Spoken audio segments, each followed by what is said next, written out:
everyone. We're here for the week three podcast. Sorry, it's been a long day. It's a recap of week three, our week. And really, I'm going to be here by myself, so you're all very lucky to have me here. We've had some things come up, personal stuff, and life takes precedence over hockey. So I'll be here by myself. So hopefully, I don't bore you.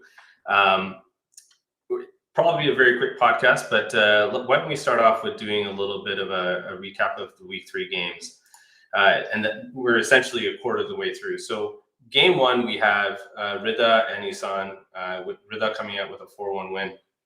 Watching this game now, it was Isan just looked like they didn't quite have it. I mean, they didn't have the legs. They had these spurts at the beginning of the first period and the end of the first period. And then I think towards the end of the second period as well, where they really put pressure on Rida and their defense in the offensive zone. But that lasted like 2 minutes, and the rest of the game, they just couldn't get possession. They couldn't get any momentum in their zone, in the offensive zone. And it just caused a lot of issues. And it resulted in this 4-1 score. Meanwhile, on the flip side, you had Rida, who's coming in. I believe they didn't have a win yet. They're the only team that has played, one of two teams that has played 3 games. And they didn't have a win yet. They really wanted to come in and show that, save their season essentially, and get some points on the board. And you know what? They came with an urgency, and it resulted in a win for them. You see guys like Marijuana, who had been away from the league for a while, but he was looking really great out there. Waqar was looking great. So it was Omer had, if I'm just look here, I think he had a goal and an assist, if I'm not mistaken. Just 1 goal. And then Waqar, he had a goal and an assist. Actually, both of them had a goal and assist. My bad. I can't read. Really, really top guys.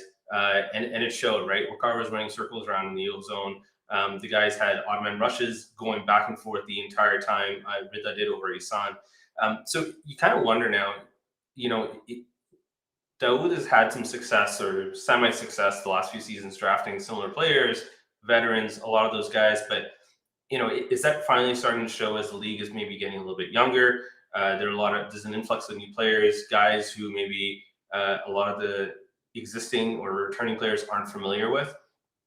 And they're struggling now.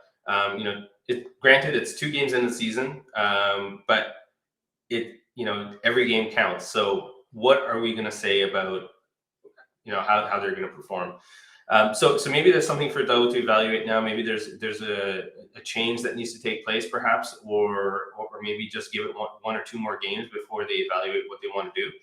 But we'll have to see what they come out with.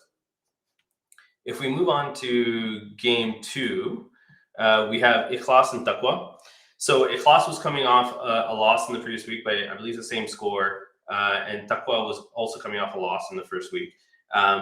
And they came in, and this was actually a pretty interesting game, with Ikhlas really bringing their speed and countering Taqwa's speed also. At the same time, you had, it wasn't that Taqwa was not effective. They just couldn't score. They had chances, maybe not as many as they would like, but they just couldn't score. And then on the flip side also, the last few seasons they've had Kapoor in net, Yusuf Kapoor in net, and they've been used to how he plays. And now they have a new goalie, Musa Mandra. Is that adjustment something that is impacting how they play defense? It could possibly be. And that might be resulting in why the score is the way it is. And maybe they need a couple more games to figure it out. But then you have first round pick Shakib Ahmed showing up on the score sheet here. He had a great goal from the point, I believe it was the only goal for Taqwa.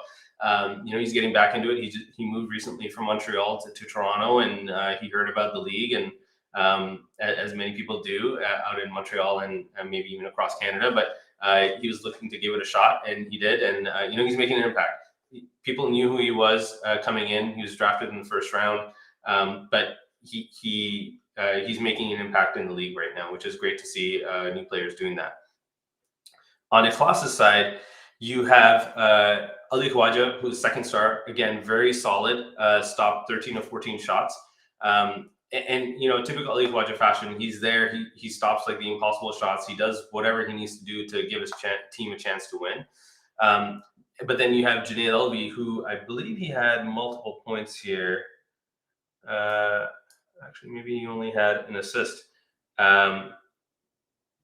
Oh, you know what? Actually, sorry. He had a goal and an assist. It's marked wrong on the score sheet. We actually, the ref actually gave it to Salman Azmat, but that being the gentleman that he is, he was honest and said that he didn't get that goal. But it was a nice tip in front from Junaid. It was just the speed of the team. They kept going. They made it work. What's interesting too is that Hamza Chaudhry is also now kind of getting used to it. The first game he played, it didn't quite look like he had it going into it. But then he was able to get a goal or a 2 assists, a primary assist and a secondary assist. But he was actually moving out there. You could see it's the Hamza of old, and maybe he just needed a game or two just to be able to get back into the groove. And then RC did not show up on the score sheet, which is fine. But he was not, it's not like he was invisible in the game. So, it looks like Ikhlas is starting to come to their own a little bit. And there was a little bit of concern in the first game whether or not they would be able to succeed or have some traction this season. But it looks like that changed around very quickly, and the week 1 was just an off game for them. All right, if we go over to the next game, this was the third game of the night. Sabr came out with a 4-2 win over Haya, and I believe, now if I'm not mistaken, they are the only 3-0 team this season, because remember, Sabr and Rida have played 3 games each, whereas everyone else has played 2. So they're 3-0 now, coming out with a 4-2 win. What's interesting here, and probably what the story is that Asif Bika got a hat trick. It's interesting to see that the chemistry between Asif and Muhib is there this season, whereas last season they didn't quite have it going as much as maybe they would have liked to, and that impacted their season last time. But whatever it is, they've been able to figure it out. Maybe it's the pressure of not being GMs and just kind of playing and focusing on the game itself and not the prep and the organization of that. But it's great to see, mashallah, that they're really doing it. And Asif, he's always had that booming shot, and I think this might even be his first Player of the Week in Iceland. But they did really, really well in terms of containing Haya. There was a lot of back and forth. I'll be honest, I didn't see the second half of the game because I had to go get ready for my own game. But in the first game, there was a lot of back and forth. You see Adam Sayed, he was solid in net for Haya, but in the end, Sabr was just able to take advantage, right?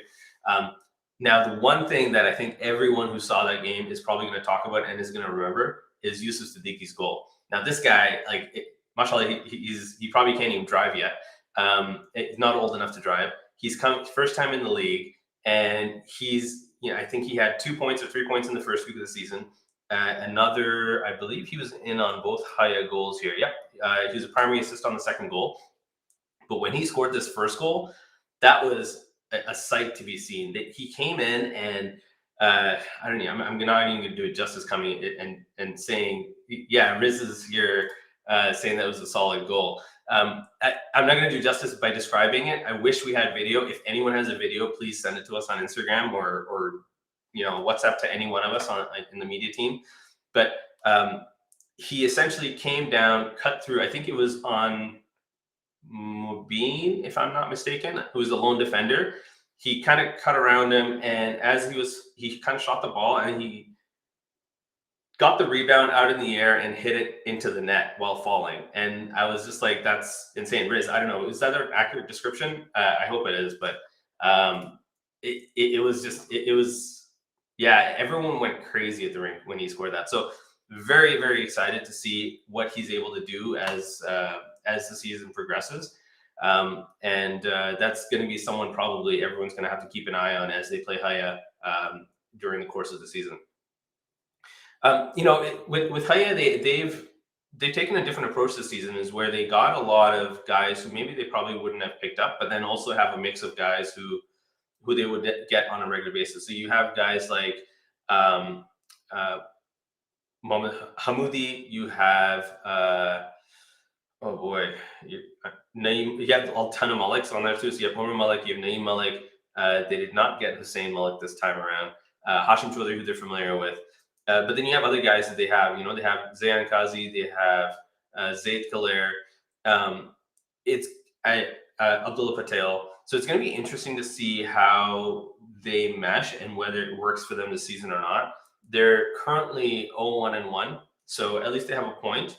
They're not in last place at this time, but it's going to be, they probably have to gel a little bit sooner. But it all is not bad for them. Whereas Sutter, it's a very different team from what Tayyab had last season, where they just couldn't get anything really going. They really, really struggled. But this season, it looks like they have what they need to be able to contribute. So you have, I'm looking here, Bilal Mueddin, he had 3 assists on 2 of Asif's goals. And then the other goal was from Naeem Shah, who wasn't, he's back playing with Mohib again on the same team, maybe not necessarily the same line, but it's good to see him get on the scoreboard as well. The final game of the night, so I played in this night, so there might be a little bit biased, but I'm going to try and avoid that. Yakin had a 3-2 win on Iman to stay undefeated, whereas Iman is now 1-1. This was a very, very close game. You had the scoring going back and forth. So I'm going to look at the score sheet so I don't get this wrong. But I believe Iman scored first, then Yakin came in again. Then you had Iman go up 2-1, and then Yakin scored very soon after that, and then scored again a second quick goal after that too to take the win. You have Farouk Khan, who's coming back into the league. There's questions about whether or not he would be ready to play or not, whether he'd be good to play. After being away from the league, I believe he had taken some time off from hockey as well. But I mean, he's been solid. Game 1, he was solid in the back end. He did make a little bit of an error, or while they were on for the second Iman goal. But you know what? He was back there ready to take responsibility and own up to it, and then also still get us ahead. And I believe he scored a goal and got an assist, if I'm not mistaken. 71. Yeah, he had a goal and assist. The second goal was his. But then Abid Bayat, who maybe doesn't necessarily show up, Welcome Salam Imran, Abid Bayat, who doesn't necessarily show up on the score sheet on a regular basis, he came in and you know what? It's the old adage that take a shot and hit the net, and you never know what's going to happen. And he took a shot. It went in. Most times you would take a shot from there. You're not going to get a full screen or not, and it might just the goalie might stop it. You get a rebound or anything, but it went in. So kudos to his determination to really get that going. Iman played a tough game, right? It was very difficult to get past them. Yakin was not quite as organized as they were in the first game in terms of play. A little bit sloppy at times. We had issues getting the ball out, losing in the neutral zone, keeping possession in the offensive zone. So some learning there. And there was a lot of talk after the first game that we heard about is, on the podcast even, is that Yakin's going to be the deepest team. They're unstoppable. They're going to be top. But this, I think, is a little bit of a reality check. It's like, look, it's not going to be a walk in the park for Yakin. They do need to put in a lot of effort to be able to get in and play their game and be successful. So, and then also Zaid Qadri, he had a goal for Iman, if I'm not mistaken. Yeah, he had a goal as well. So, again, solid effort. The game could have gone either way. It's just that depends on the way the ball bounces. Huzaifa Maida, who's new to the league, he's been solid in net. I would probably also say that. So he had 22 shots saved. 21. Yeah, he stopped 20 of 22 shots, and Mufti was also solid, but he made some key saves and kept Iman in the game early. But in the end, Yakin did come out. So that's a recap of last week. Then looking at the player of the week, I mentioned earlier that Asif Abika did win player of the week. The good old Hattie. He is leading the league in goals. Let me just double check here. He is. He's alone at the top with 3 goals. So really happy for him. Really happy to do that. And of course, our sponsor, the Player of the Week, is GC Burger at the Ridgeway Plaza in Mississauga. They have great burgers and accompaniments. So definitely check them out if you're in the area. And then just thinking about where we are currently going into the season. So it's it's game 3 for most teams this tomorrow night. And that's kind of past the quarter point of the season, and where you need to start making decisions in terms of how you want to play. Whether you want to ride out your current team members for a game or two more to see what you have, or whether you want to be able to make some changes and really try and see. It's tough, right? Like, do you want to make changes early on and get ahead and try and get ahead at a chance of getting ahead in the standings, or do you want to wait and see and maybe fall behind, not knowing that there's no guarantee that a trade is really going to improve your team or have a positive impact on it. So that's something for some of these teams to consider. If we look at the standings, we have Takwa and Isan, as I mentioned, both winless, no points right now, so they're in 7th and 8th place respectively. Whereas Haya has 1 point, and then you have Yakin and Sabr, who are the only undefeated teams. Sabr at 3-0, and then Yakin at 2-0. So it's going to be interesting to see how this pans out. Looking at the games this week, you have Isan and Iman. So Isan is coming off a very close loss to Yakin, and Iman is coming off a very close loss to Yakin, and Isan is winless trying to come in. So, Isan really needs to get going. You can imagine that going into this game, they're going to be talking to each other and talking about how important it is to be able to get on the board. Second game, you have Sabr versus the class. So you have a little bit of rivalry there with Tayyab and then versus RC, who were past GM teammates before, or GM partners. And Sabr looking to stay undefeated, Yakin to build on their big win from week 2. Game 3, you have Rida versus Takwa. Takwa winless, Rida coming off a really great game versus Isan last week, utilizing their speed. And, Rida's also playing at 10 p.m., but they prefer the early games because they're coming all the way from Cambridge. So it'll be interesting to see how they're able to make that work. And then the final game of the night is going to be Haya versus Yakin. Yakin will get a chance to see Yusuf Siddiqui up close and personal and see how that goes. And then Yakin will also try to remain undefeated. So it's going to be an exciting night. It is a very short podcast. Sorry, I'm not as entertaining as some of the other guys, but I just wanted to get something out there just so that we have a little bit of consistency. And of course, looking forward to seeing all of you tomorrow, inshallah. And if you have any questions, comments on the podcast, please don't hesitate to reach out. Assalamu alaikum, guys.